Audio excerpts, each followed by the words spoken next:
नमस्कार दोस्तों, आपका हमारे YouTube चैनल में स्वागत है। सभी दर्शकों को जय श्री कृष्णा। दोस्तों, वीडियो को अंत तक जरूर देखना और बेल आइकॉन को जरूर दबाना ताकि आप तक हमारे सारे नोटिफिकेशन पहुंच सके। दोस्तों, चैनल को सब्सक्राइब जरूर करना।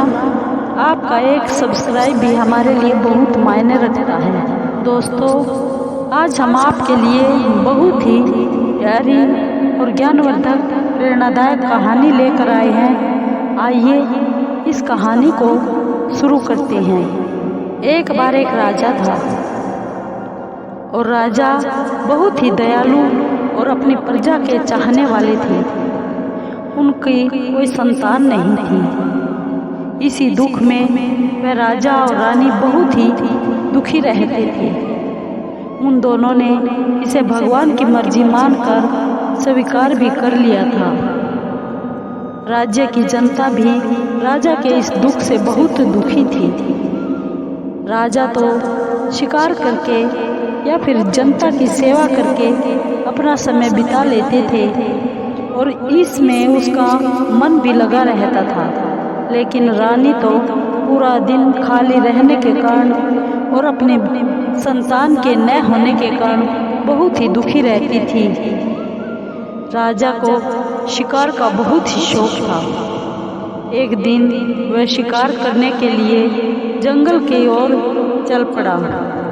उसके सिपाही भी राजा के साथ थे। जंगल में राजा के सिपाही बहुत पीछे रह गए और वो राजा बहुत आगे निकल गया। वो आगे पहुंचा, तभी उसने किसी बच्चे के रोने की आवाज़ सुनी और वो आवाज़ के पीछे पीछे पहुंचा तो देखा कि दो डाकू एक छोटे से बच्चे को तलवार से काटने के लिए तैयार हैं। राजा ने उन डाकुओं को ललकारा और अपनी वीरता से उन डाकुओं को मार डाला। राजा ने छोटे बच्चे को देखा तो वो एक बहुत ही सुंदर कन्या थी। राजा ने उसे गोद में उठाया। उस कन्या को लेकर वो अपने राज्य की तरफ जैसे ही वापस चलने लगा, उनके सैनिक भी राजा को रास्ते में मिल गए।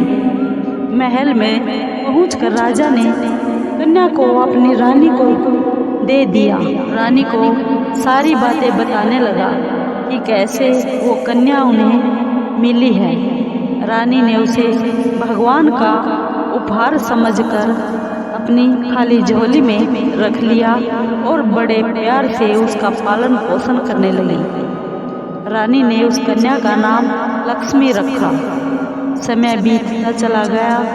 राजा ने लक्ष्मी को राजकुमारों की तरह पाला पोसा और उसे कभी भी ये एहसास नहीं होने दिया कि वह लड़की है या लड़का।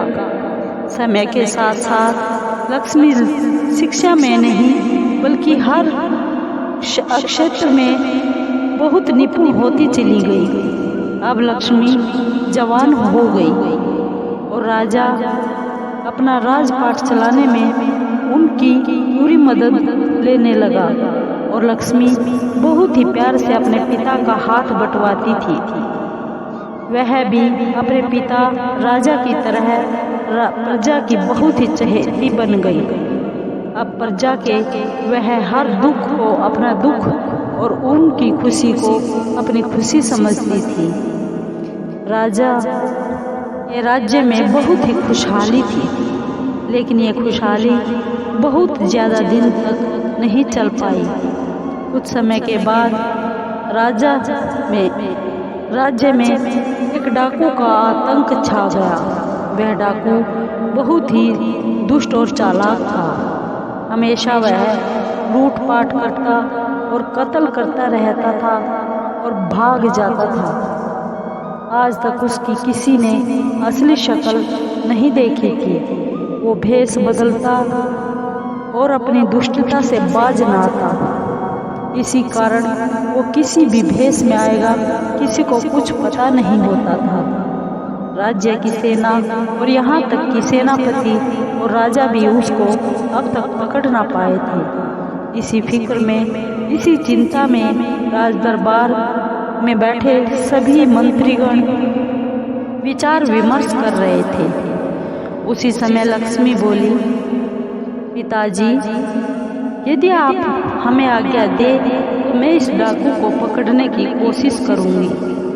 राजा बोले, लक्ष्मी, सारी सेना और सेनापति हमने सब तरह की कोशिश कर ली, हम हार गए, लेकिन यदि तुम्हें कोशिश करना है तो तुम भी कर सकती हो, जैसी आपकी इच्छा, लेकिन सावधान रहना कि वो बहुत ही दरिंदा और खूंखार है। लक्ष्मी ने उन्हें अपने पिता को धन्यवाद किया और अपने पिता की आज्ञा ले राज दरबार से बाहर निकल गई। उस रात लक्ष्मी ने एक मर्द का भेष बनाया, पूरे राज्य में घूमने लगी।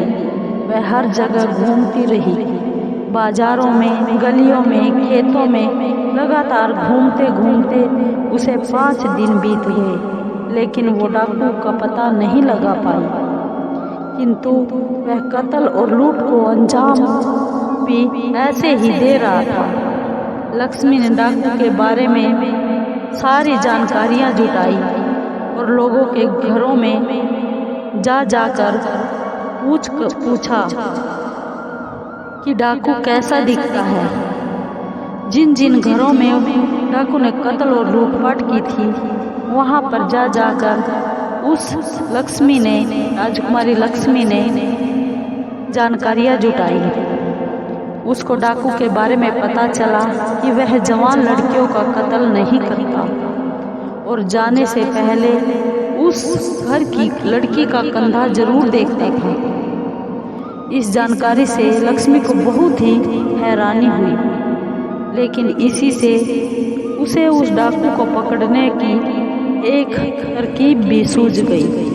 अगले दिन उसने राज्य में घोषणा करवा दी कि राजा के जंगल वाले पुराने महल में सब राज्य की लड़कियां इकट्ठी होकर माँ गौरी की पूजा करेंगे, जिससे उन्हें मनचाहा पति मिल सके। इसमें कोई भी मर्द शामिल नहीं होगा, कोई भी आदमी शामिल नहीं होगा और राजकुमारी लक्ष्मी इस आयोजन का संचालन करने लगी।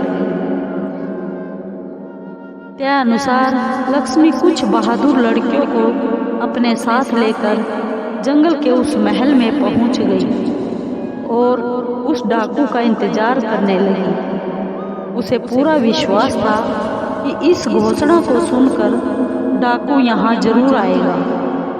लक्ष्मी को ज्यादा इंतजार नहीं करना पड़ा। उसने देखा कि एक साया दीवार कूदकर अंदर दाखिल हो रहा है और हो गया है। राजकुमारी लक्ष्मी बहुत ही सावधान थी। उसने अपनी तलवार के बल पर उसे काबू में कर लिया और उसे पकड़कर दरबार में पेश कर दिया। अब राजकुमारी लक्ष्मी ने उस डाकू से लूटपाट और लड़कियों का कत्ल न करने का कारण पूछा कि यह डाकू, तुम लड़कियों का, जवान लड़कियों का कत्ल क्यों नहीं करते? तो डाकू ने बताया, वो पिछले जन्म से वो जन्म से ही डाकू नहीं है।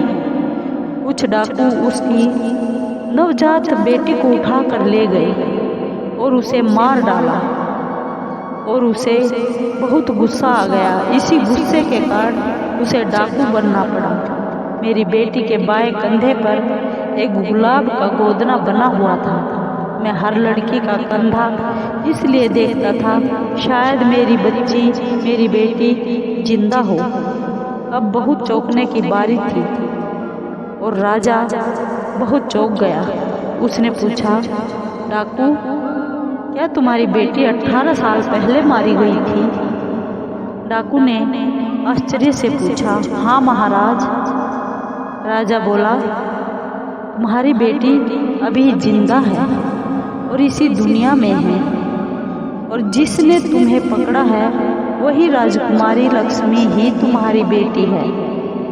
राजा ने उसे सारी बात बता दी कि किस तरह उसने उस छोटी सी बच्ची को बचाया था।